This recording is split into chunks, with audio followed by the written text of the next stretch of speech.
శుభోదయం విద్యార్థులారా, మనం ఇంతకుముందు 6వ తరగతిలో శతకశత పాఠ్యాంశం చెప్పుకున్నాం కదా. ఇప్పుడు ఆ పాఠ్యాంశానికి సంబంధించిన ప్రశ్న జవాబులు చెప్పుకుందాం. మీ దగ్గర పాఠ్య పుస్తకాలు ఉంటే తీయండి విద్యార్థులారా. మొదట ప్రశ్న వచ్చేసి మనము చూడండి, మంచివారితో స్నేహం చేస్తే మనకు మంచి గుణాలు అలవడతాయి, ఎట్లాగో వివరించండి అని ఇచ్చారు. ఆ ప్రశ్న నేను బోర్డు పైన ప్రశ్న జవాబు రాస్తాను, మీరు నోట్బుక్లలో రాసుకోండి విద్యార్థులారా.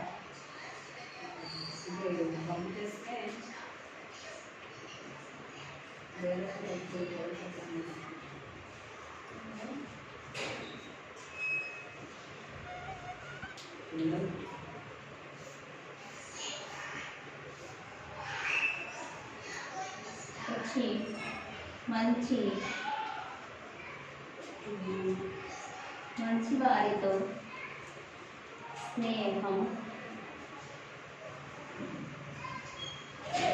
స్నేహం చేస్తే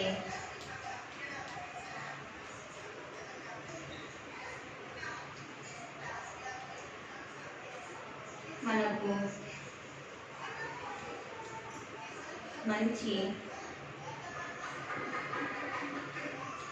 గుణాలు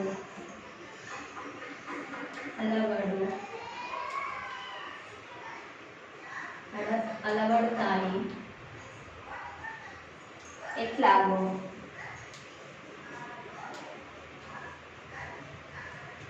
వివరించండి.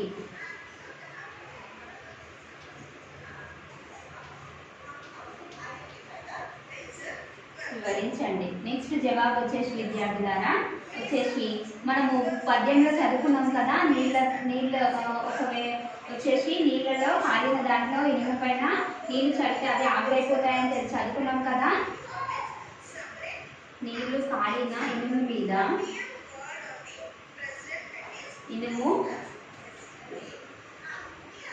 ఇనుము మీద పడితే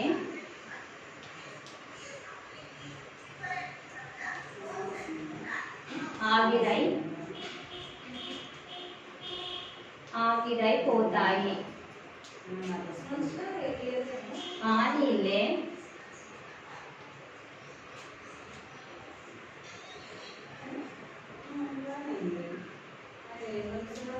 తామరకు మీద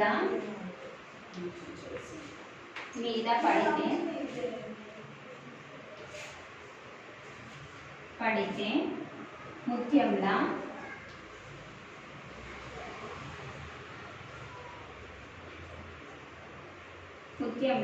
ప్రకాశిస్తుంది.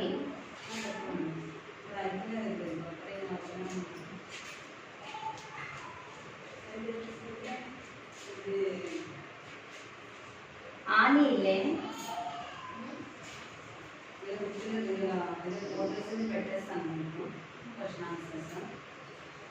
ముత్యపు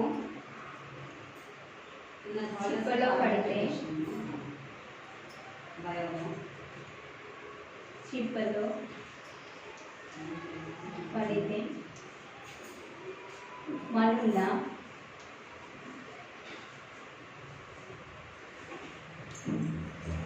మారుతాయి.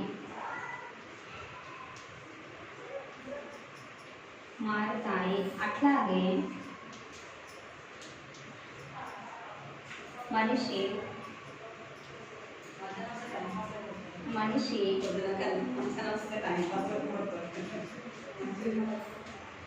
అదములతో స్నేహం చేస్తే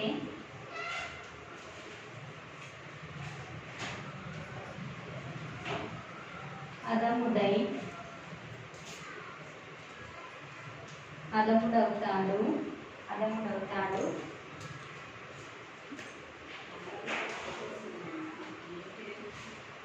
మద్యములతో స్నేహం చేస్తే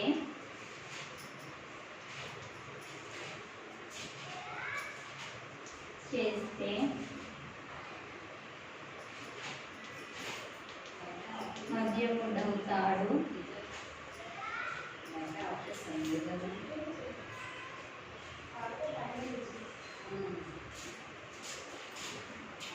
ఉత్తములతో అంతే.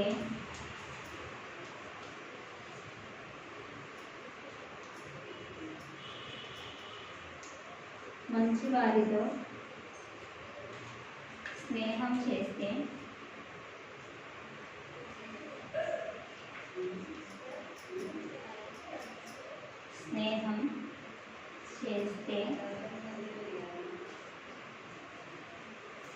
మంచి గుణాలు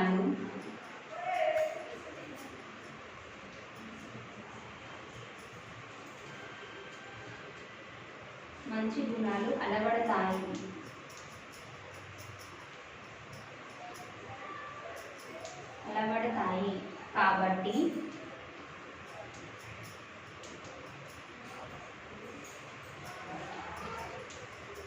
మంచి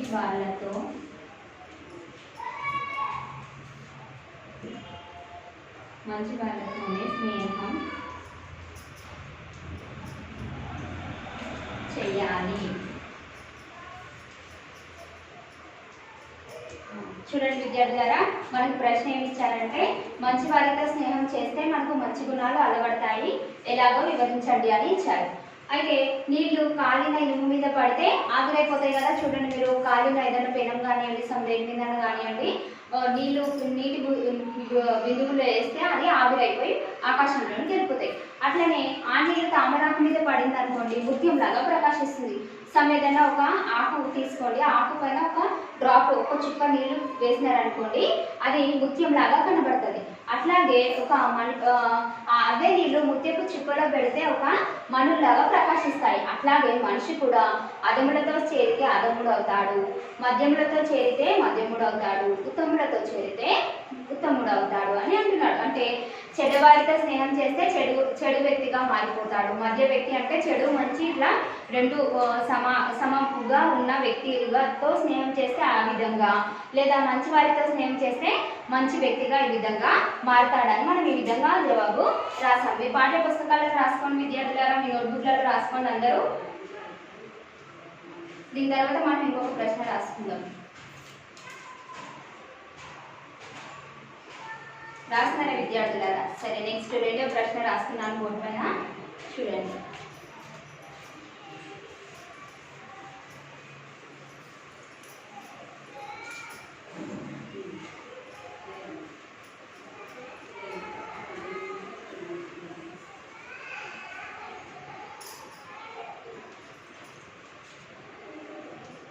రెండవ ప్రశ్న ఏంది? అనవసరమైన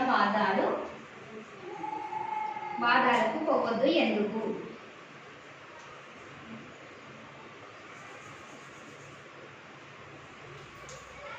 అనవసర వాదాలకు ఎందుకు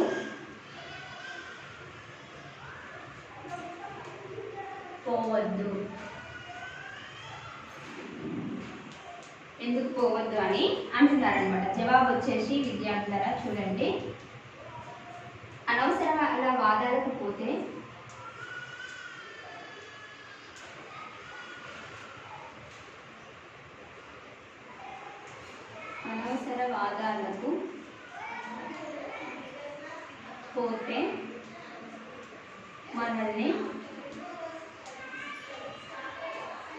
మనల్ని అందరూ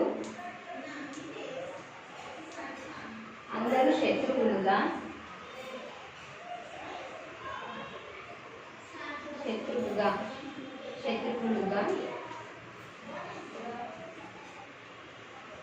భావిస్తారు.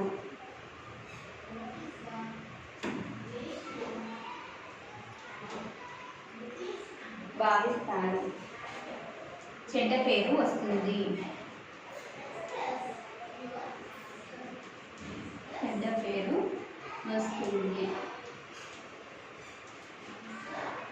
నెక్స్ట్, ఎవరు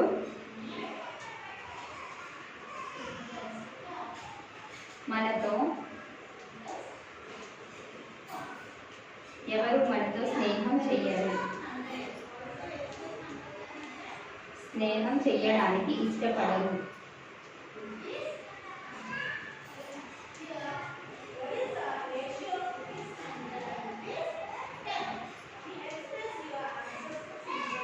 ఇష్టపడరు.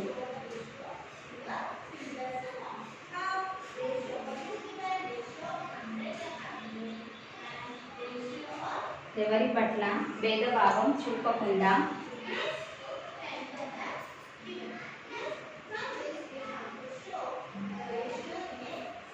భేదభావం చూపకుండా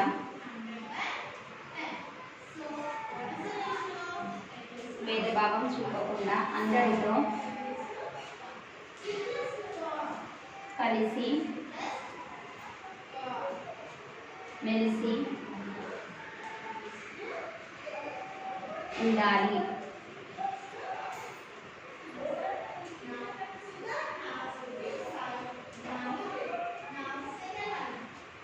మంచి వారితో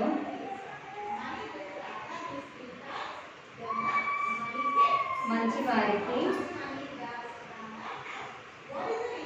తగిన సేవ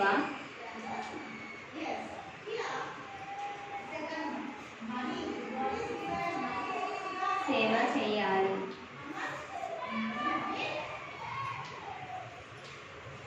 అప్పుడు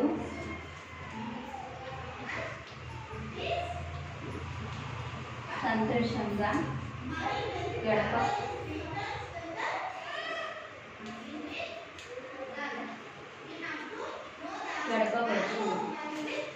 అందువల్ల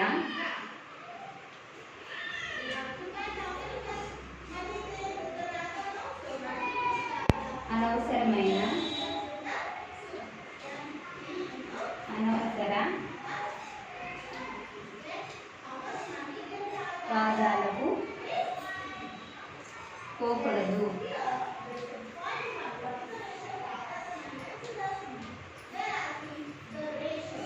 చూడండి విద్యార్థులారా, మనకి రెండవ ప్రశ్న ఏమి ఇచ్చారంటే అనవసరమైన వాదాలకు పోవద్దు ఎందుకు అని ఇచ్చారు.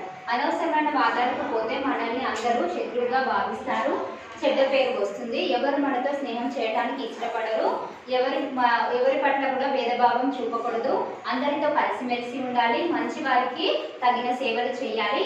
అప్పుడు మనం సంతోషంగా ఉండవచ్చు, గడపవచ్చు. అందువల్ల అనవసరమైన వాదాలకి మనము పోకూడదు. అంటే అనవసరమైన వాదాలంటే గొడవలకు అనమాట, గొడవలకి వెళ్ళకూడదు అని చెప్తున్నారనమాట. ఈ ప్రశ్నకి జవాబు ఈ విధంగా ఉంది. మీరు నోట్బుక్లో రాసుకోండి విద్యార్థులారా. దాని తర్వాత ఒక పెద్ద ప్రశ్న ఉంది, అది కూడా నేను బోర్డు పైన రాస్తాను. చూడండి, రాసుకున్నారా విద్యార్థులారా? సరే, నేను తుడిపేస్తాను. ఇంకొక పెద్ద ప్రశ్న ఉంది, ఆ పెద్ద ప్రశ్నకి జవాబు కూడా బోర్డు పైన రాస్తాను.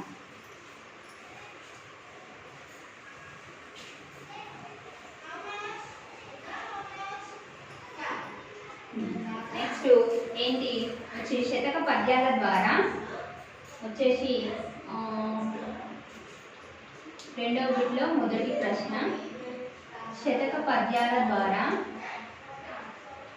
శతక పద్యాల ఆధారంగా మనం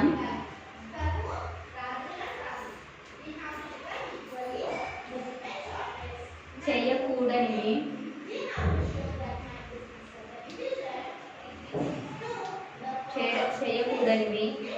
చేయవలసినవి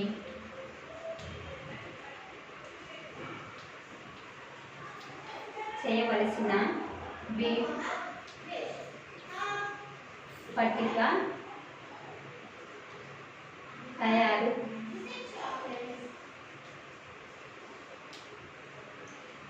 చేసి చెయ్యండి.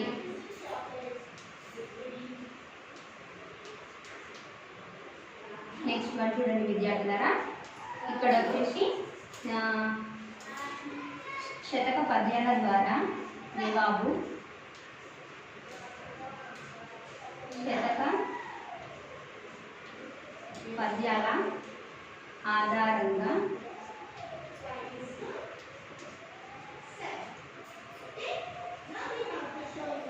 మనం చేయకూడని ముందుగా రాస్తున్నాను. చేయకూడనివి మొదటది వచ్చేసి ఇతరుల ధనాన్ని ఆశపడకూడదు. ఇతరుల ధనానికి ఆశపడరాదు. రెండవది పొగడ్తలకు పొంగరాదు.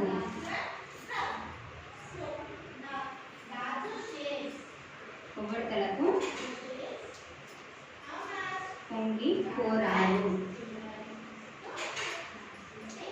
మూడవది వచ్చేసి ఇతరులు కోపించిన తాను కోపపడకూడదు.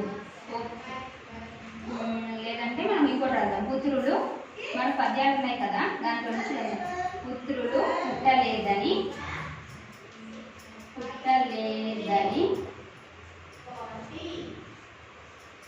బాధ పడకూడదు. నెక్స్ట్ నాలుగవది వచ్చేసి ఇతరులకు చేసిన మేలుని చెప్పరాదు.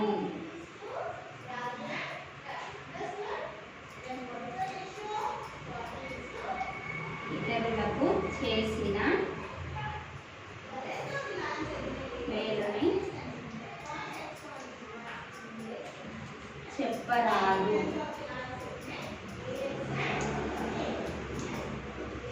నెక్స్ట్ వన్, ఫిఫ్త్ పాయింట్ వచ్చేసి అనవసరంగా ఎవరితో వాదలాడరాదు. అనవసరంగా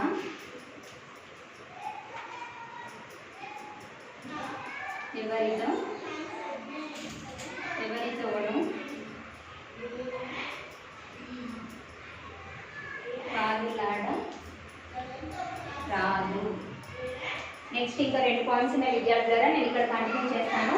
మీరు వచ్చేసి లైన్గా రాయండి. 6th పాయింట్ వచ్చేసి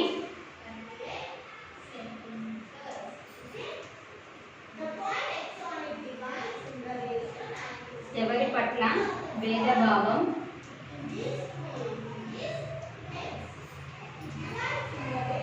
చూపరాదు. నెక్స్ట్ 7th పాయింట్ వచ్చేసి ఏదైనా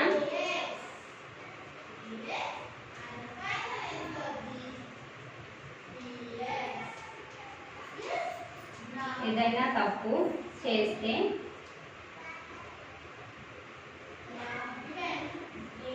దాన్ని దాచి పెట్టరాదు. చూడండి విద్యార్థులారా, మొదట మనము శతక పద్యాల ఆధారంగా మనం చేయకూడనివి రాశాను. మళ్ళీ తర్వాత చేయవలసినవి రాస్తాము. అవి 7 పాయింట్లు ఉన్నాయన్నమాట. మనకు మొదట ప్రశ్న ఏంటి? శతక పద్యాల ఆధారంగా మనము చేయవలసినవి, చేయకూడని పనులను పట్టిక రూపంలో రాయమన్నారు. అయితే ఇది వచ్చేసి శతక పద్యాల ఆధారంగా మనం చేయకూడని పనులు: ఇతరుల ధనాన్ని ఆశపడకూడదు, వేరే వ్యక్తుల డబ్బుని మనం ఆశించకూడదు, పొగడ్తలకు పొంగిపోరాదు, పుత్రులు పుట్టలేదని బాధపడకూడదు, ఇతరులకు మనం చేసిన మేలుని చెప్పుకోరాదు, అనవసరంగా ఎవరితోనూ వాదాలు ఆడరాదు, ఎవరి పట్ల భేదభావం చూపరాదు, ఏదైనా తప్పు చేస్తే దానిని దాచిపెట్టరాదు. రాసుకొని విద్యార్థుల నోట్బుక్లో ఇది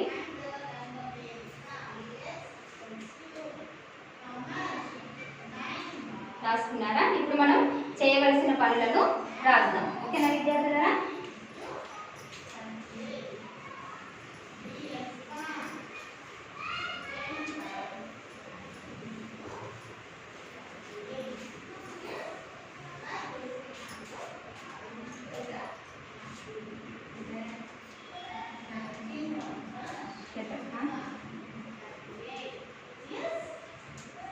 పద్యాల ఆధారంగా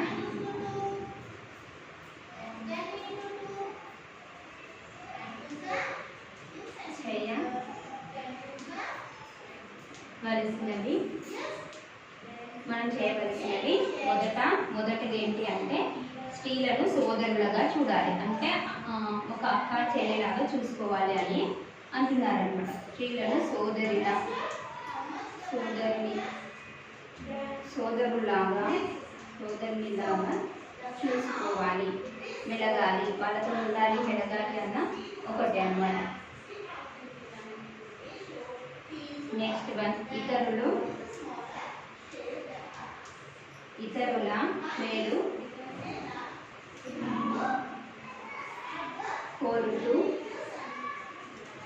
మేలు కోరుతూ ఉండాలి. నెక్స్ట్ వన్, మంచి వారితోనే స్నేహం చేయాలి. మంచి వారితో స్నేహం చేయాలి. నెక్స్ట్ వన్ వచ్చేసి మంచి వారికి సేవ చేయాలి. ఇది మంచి వారితో స్నేహం చేయాలి, ఇది మంచి వారికి సేవ చేయాలి.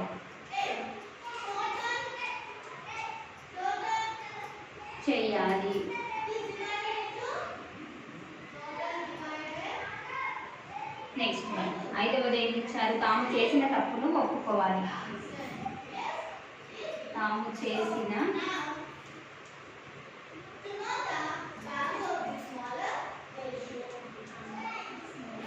చేసిన తప్పును ఒప్పుకోవాలి.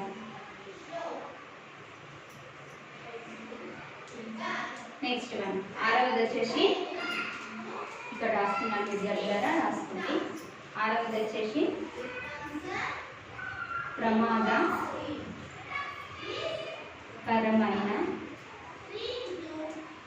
ప్రమాదకరమైన వ్యక్తులతో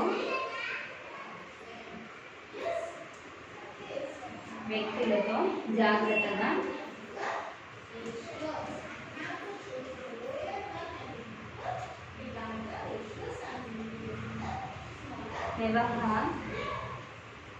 వ్యవహరించాలి.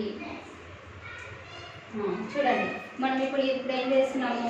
శతక పద్యాల ఆధారంగా మనం చేయవలసిన మంచి మంచి పనులు ఏంటి అవి అంటే స్త్రీలతో సోదరులాగా వెలగాలి. నెక్స్ట్ ఇతరులకు మేలు కోరుతూ ఉండాలి, ఇతరులకు వేరే వాళ్ళకి మంచి చేయాలి అని, మంచి వారితోనే స్నేహం చేయాలి మనం అని, మంచి వారికి సేవ చేయాలని, నెక్స్ట్ తాము చేసిన తప్పు ఏదైనా తప్పు చేసామనుకోండి దాన్ని ఒప్పుకోవాలని, నెక్స్ట్ ప్రమాదకరమైన వ్యక్తులతో జాగ్రత్తగా వ్యవహరించాలి. రాసుకోండి విద్యార్థులను నోట్బుక్లో.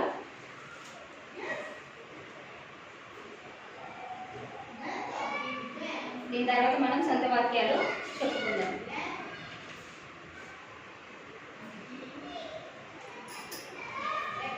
చూడండి విద్యార్థులారా, సొంత వాక్యాలు వచ్చేసి మనకి ఏ విధంగా ఇచ్చారో కింద పదాలతో సొంత వాక్యాలు రాయండి అని ఇచ్చారనమాట. ఏంటివి? మానవునికి మోదము బలాన్ని కలిగిస్తుంది. మోదము అంటే సంతోషం. హితం అంటే సమాజంలో అందరికీ హితాన్ని ఉండాలి. హర్షించుట, ఉద్యోగులకు హితాన్ని పెరిగితే హర్షిస్తారు, సంతోషపడతారు. మోదం అంటే ఆటల పోటీల్లో గెలిచినప్పుడు నాకెంతో మోదంగా ఉంటుంది. పరధనం దొంగలించరాదు. దుర్గతి, కొందరికి తగిన పని చేసి దుర్గతి పాలవుతారు. సరేనా విద్యార్థులారా? అది రాసుకున్నారా? బోర్డు పైన రాస్తాను చూడండి. ఇప్పుడు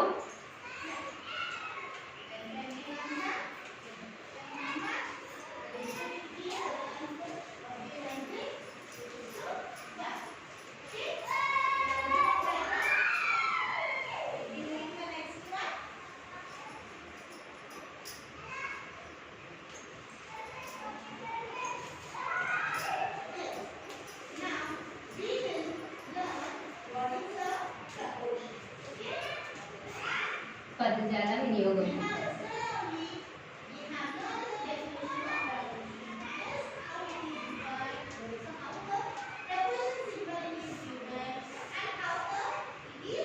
ఫస్ట్ బిట్ ఏంటి అంటే సొంత వాక్యాలు.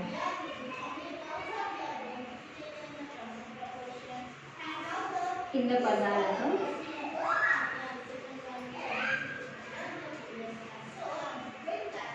సొంత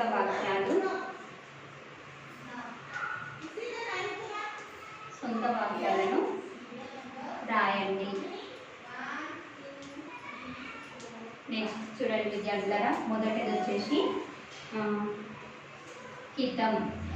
హితం అంటే మేలు, మంచి. హితం అంటే సమాజంలో సమాజంలో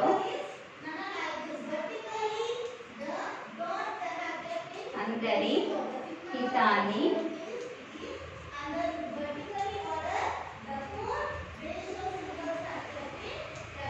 కోరుతుండాలి.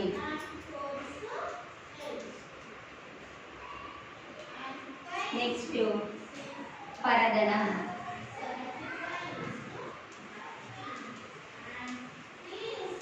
పరదనం అంటే ఇతరుల డబ్బు.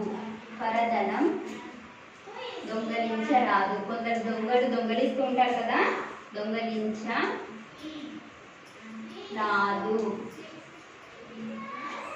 నెక్స్ట్ వన్ మేలు. మేలు అంటే మంచి చేయడం అన్నమాట. ఇతరులకు మేలు చేయాలి కానీ కీడు చేయకూడదు. ఇతరులకు మేలు చేయాలి. ఇతరులకు మేలు చేయాలి. నెక్స్ట్ 4వది వచ్చేసి విద్యార్థులారా ఇది వచ్చేసి దుర్గతి.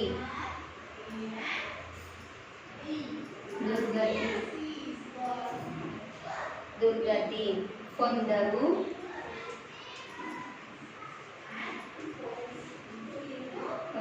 తగని పని చేసి దుర్గతి పాలవుతారు.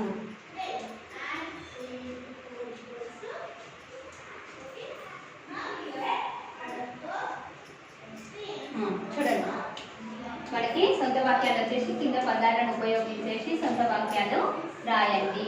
అయితే మనకి ఫస్ట్ టైం ఇచ్చారు హితం.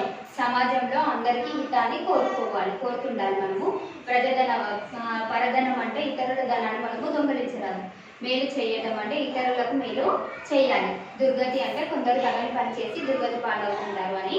ఈ విధంగా సొంత వాక్యాలు రాసుకునే విద్యార్థులారా మీ పాఠ్యపుస్తకంలో